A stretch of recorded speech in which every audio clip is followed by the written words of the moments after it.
out on the water and around town with our host, Chris Emmons.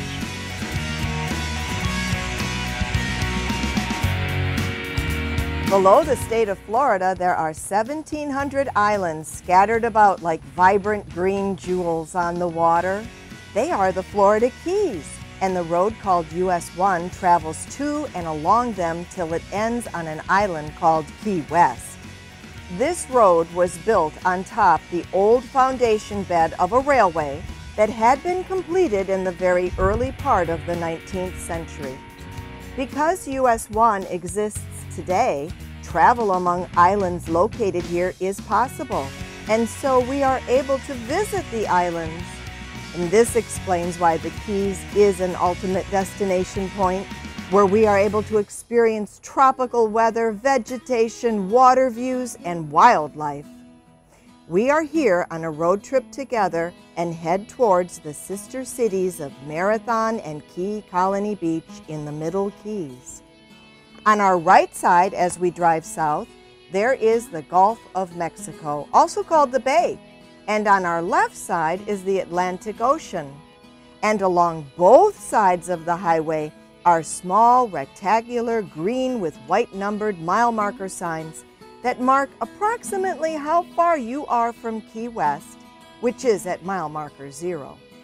So, if you're ready, let us begin our road trip together.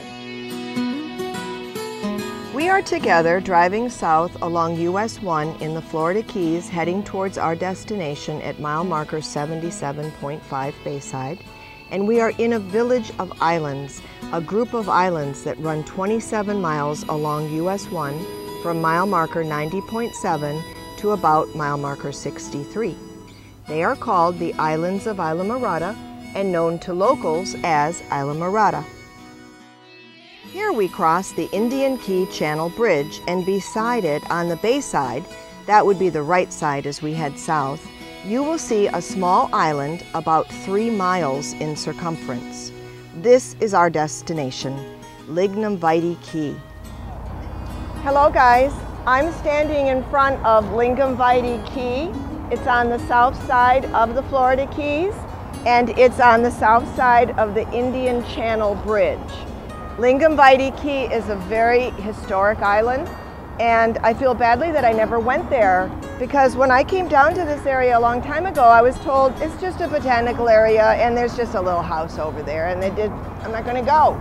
But now I know better, and I know that they didn't know better or they wouldn't have said that. And because I know better, you're going to get to know better. A lot of information about Lignum Vitae Key is at the website keyshistory.org. This is the website of Jerry Wilkinson, and he's our local historian who has a passion for knowing what has happened in the Florida Keys. It's such a good website, I want you to know about it. Please pen it down or bookmark it, keyshistory.org.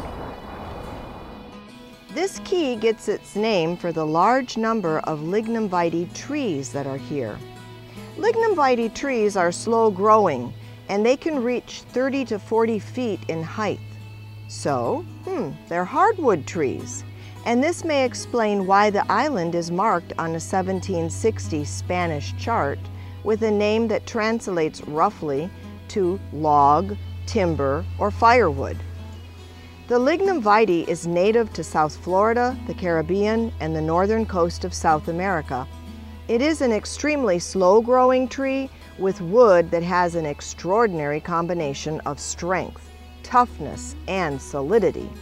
It is so dense that it will sink in water. In fact, it is the densest wood that is traded, and in the far past was used for propeller shaft bearings in submarines because its wood is self-lubricating. The tree's flowers are beautiful star-like flowers with 5 petals, and they bloom during March to April. The island is also one of the highest points in the Keys at over 16 feet, and this might explain accounts of occupation on the island earlier than the 1800s. There is evidence of an early Indian burial site and an old dump containing artifacts of domestic waste, and there are also stories of Indians over 7 feet in height. There are even tales of buccaneers and pirates. And significant coral rock walls are on the western end, which are more typical of the Bahamas than Spain. And therefore, they're not completely explainable. Very interesting. The recent history of Lignum Vitae Key, that would be its history from the early 1900s, is linked to the Matheson family, an influential Miami family who owned much of Key Biscayne in Miami. William Matheson, the patriarch of the family, was a chemist with many profitable endeavors. For example, he created the colors khaki and navy blue. Navy blue, as in the color used by the Navy in their navy blue uniforms, and khaki, the color used for the Army and Marine Corps uniforms. Wealthy William Matheson bought Lignum Vitae Key in 1909 so that he and David Fairchild, the famous plant botanist and plant explorer, could work on an experiment that involved palm trees. Fairchild is recognized for his work with plants and also a garden repository for them that is in Coral Gables, Florida, called Fairchild Tropical Botanic Garden. The garden he created can be seen to this day. Anyway, Fairchild was a plant DNA type of guy, and the endeavor he and William Matheson entered into on Lignum Vitae Key was an attempt to create a palm tree resistant to palm tree blight. The coconut palm is one of the world's 12 greatest food producers, and because of its endless list of products and byproducts that originate from its various parts, the coconut tree has been called the tree of life. Even a peripheral study of coconut-based products is mind-boggling. The list is long and includes items for food, shelter, fuel. Name a category and the coconut tree has it. Imagine that. And we laymen think palm trees are around to embellish landscaping in South Florida and the Florida Keys. Coconuts were big business, and the coconut palm is not native to the Americas.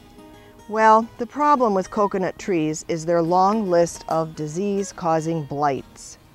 Here are some of them. You are going to be amazed. There are leaf blights, petiole blights, bud rot, trunk rot, butt rot. Then there's leaf spot, fusarium wilt, lethal yellowing, and even a category called normal abnormalities, whatever that means. Of course, blights cause premature death to the palm tree and the business of products and byproducts which originate from them. Lignum Vitae Key was chosen because no palm trees were on any surrounding islands, and so no interference from other trees when crossbreeding with known palms. William found a palm in the Philippines he thought would be blight-free, and these were brought over in hopes the trait would transfer to the local trees. A nice-sized house was built on Lignum Vitae Key, a rather large stone house, probably from the old coral rock walls we spoke about earlier. And the house was for William's caretaker, which is probably an incorrect title for him, since his job was overseeing the project and the work. Unfortunately, the experiment with palm trees was unsuccessful, and the DNA characteristic did not transfer. However, the historical account of Lignum Vitae Key, including an experiment performed here, is fascinating. And Robbies Marina, 1 mile further south on the bayside, can help you disembark on the key with its nice walking paths. Today, Lignum Vitae Key is home to the Lignum Vitae Key Botanical State Park. And because of work done by Jerry Wilkinson to prove the island had a recorded old history, Lignum Vitae Key is registered in the National Register of Historical Places. Well, this is Chris Emmons, hoping you are pleased to have joined me on this adventure, a road trip in the Florida Keys. Being here sharing with you is great fun, and you know what? It's an adventure for me too. Mile marker 77.5 is the location of Robbies Marina on Lower Metacumby Key, and it is situated on the south side of the Lignum Vitae Bridge.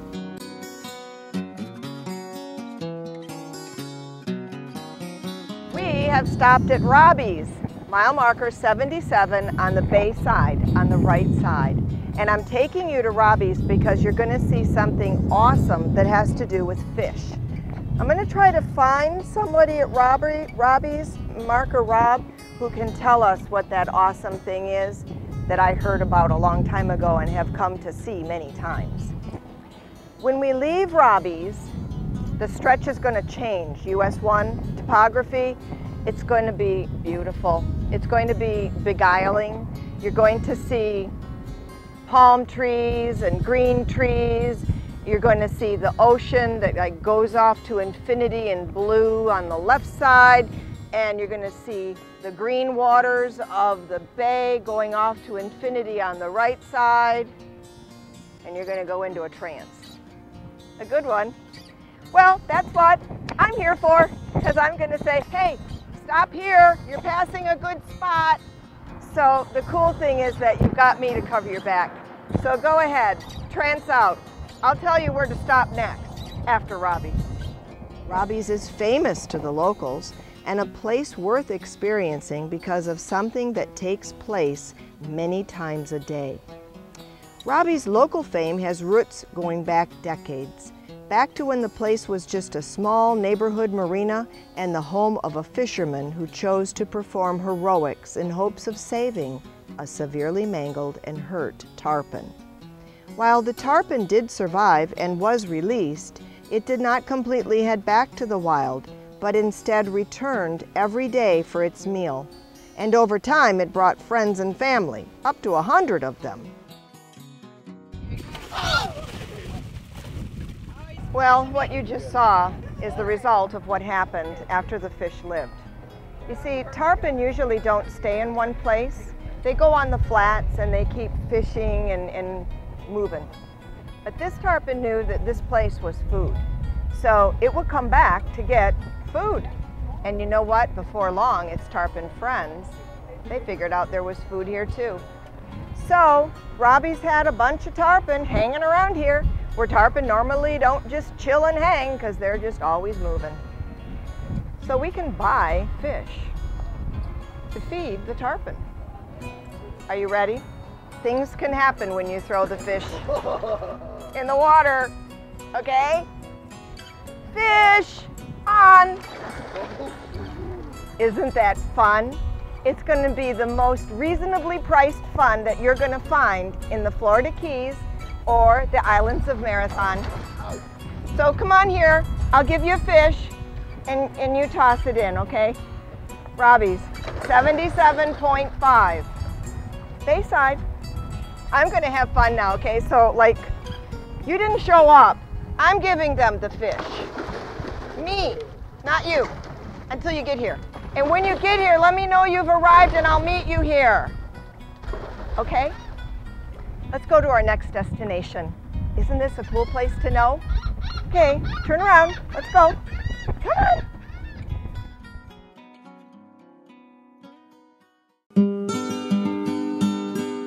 The next destination in our road trip as we drive south on US 1 in the Florida Keys is Ann's Beach at mile marker 73.5 on the ocean side.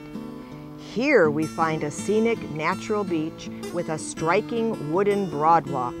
The waters are shallow with a long sandbar and the bottom is sandyish.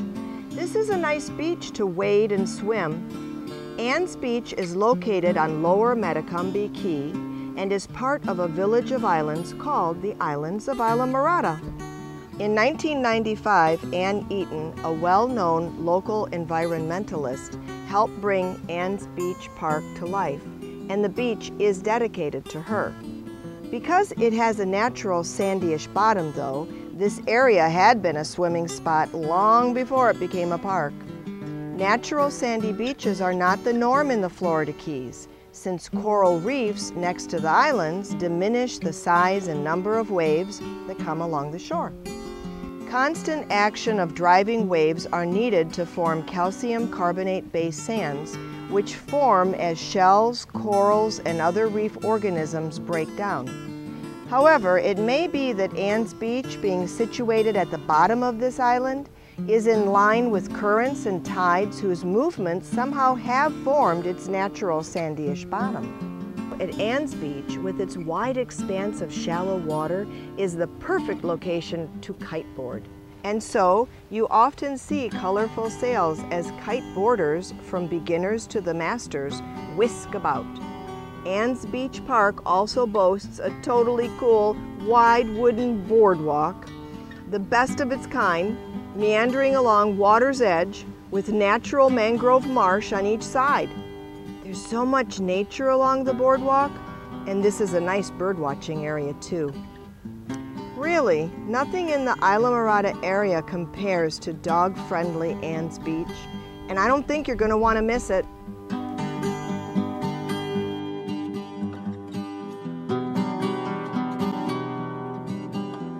And this is such a quaint, natural beach. I think you're going to enjoy knowing about it and even wanting to stop here.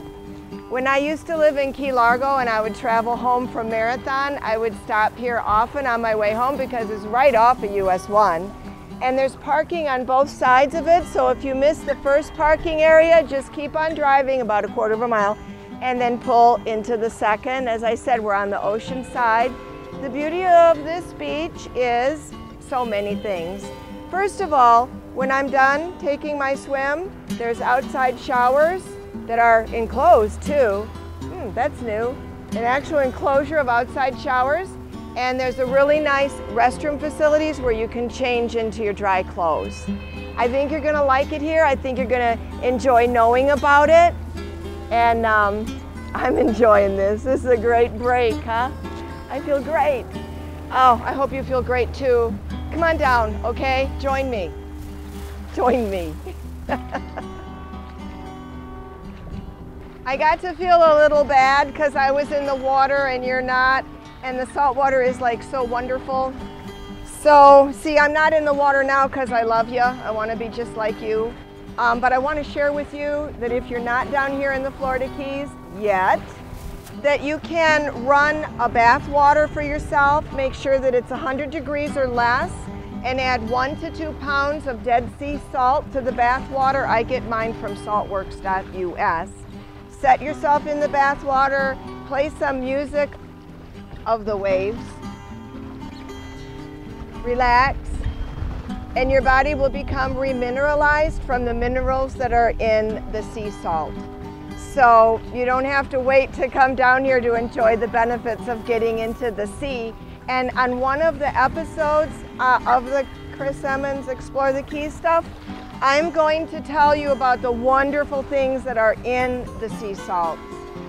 But I did feel badly that I was in the water and you weren't. So come on, please get down here, okay? And if you're a local, come on to the beach.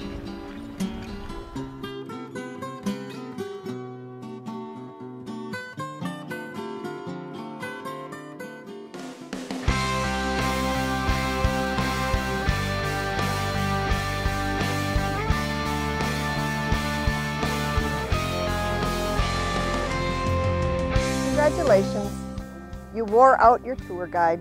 I have got to take a break. When we come back on our next episode, we will pick up where we left off. But for right now, I gotta take a break. I gotta chill, relax, get something to drink. I know we saw an awful lot coming down from the stretch, and we're gonna see an awful lot more. Until then, you imagine what you're going to do when you get down to the Marathon area and you're driving towards it. Or you imagine when you do get down here what you're going to do. Or how about when you move? Until then, I'm going to find myself something cool to drink, enjoy the sunset and the water, and I'm going to read my favorite book. You go do something fun now, and I'll see you next time on the Explore the Keys with Chris Emmons show. Later, Gator.